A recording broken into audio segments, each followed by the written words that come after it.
When I walked away from the Democratic Party in summer 2020, it was because I could no longer reconcile the response to COVID, especially compared to the response to the BLM riots. And there I was, someone who was already being harmed by my city, by my county's response to COVID, and I had followed all of the rules up until that point. And yet I was being told that it was still too dangerous for me to go out to work or to visit family, but it was not too dangerous for me to go out and gather en masse and protest or riot on behalf of BLM. And I was someone who was actually historically sympathetic to BLM. I mean, I was woke and I was a liberal. In any other context, I very likely would have been riled up over Floyd's death. I would have bought the narrative. I would have raised the fist. But not in summer 2020, not in the middle of what I was being told over and over and over again was a deadly pandemic, so deadly that I still couldn't go to work, but now I could go out and protest or loot or riot on behalf of BLM.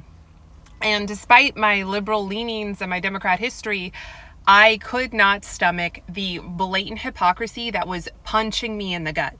And for the first time in my life, genuinely the first time, I realized that the government and that the party of tolerance and compassion actually didn't care about me at all. And worse yet, I knew that I wasn't the only one who was suffering due to the response to COVID. I knew that, in fact, millions of Americans, including obviously Black Americans, were going to survive COVID no problem, but were being actively and assuredly destroyed by the response to COVID. And whenever I brought this up to my Democrat friends, I was called selfish and somehow also racist. I was dismissed out of hand as a privileged, wealthy white woman whose only beef with COVID was that she couldn't go get her hair and her nails done.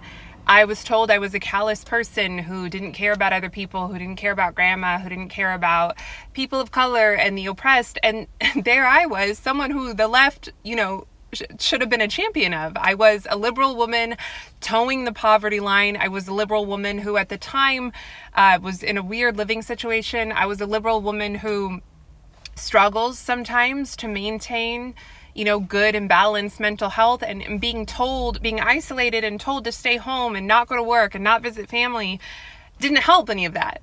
I was already struggling before COVID, like millions of Americans, and then the response to COVID made that struggle worse. But they didn't care. They refused to acknowledge that I might have an honest reason for disagreeing with them. And instead, the story that they decided to tell themselves and tell each other was that I had been racist my whole life and just hid it, or that I woke up one day and chose racism because obviously somehow this was all about racism, as opposed to actually just listening to my story, which is true and also incidentally far more believable.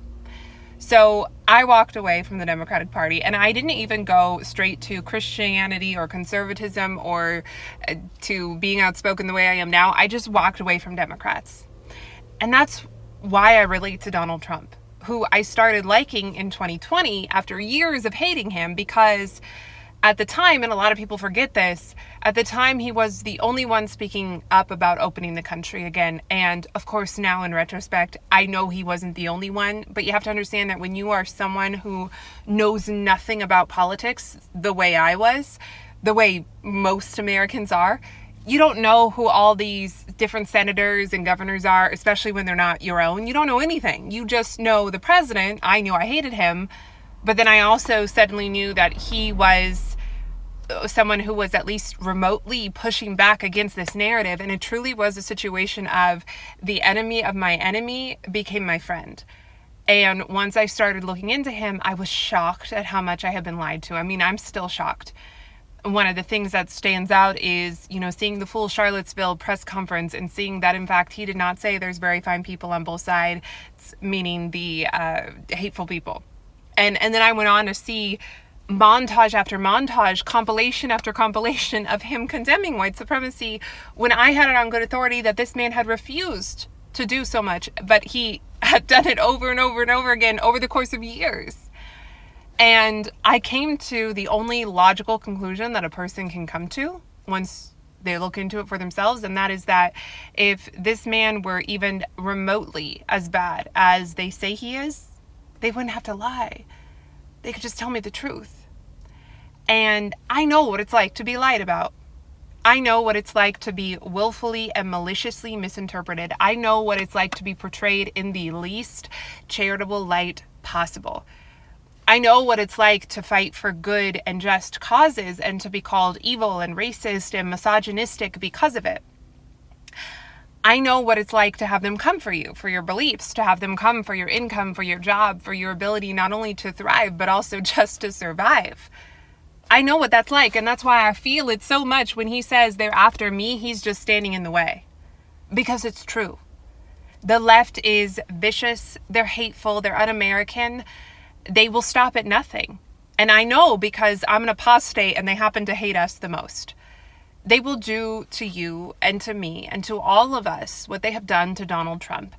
They have proven that to us over the course of the past 4 years. And that is why Donald Trump represents me. That is why he is my president. And I believe he will be the next president of the United States of America. Unfortunately, the people who need to hear this won't ever hear it. But if you want to know why people support Donald Trump and still support Donald Trump, this is why.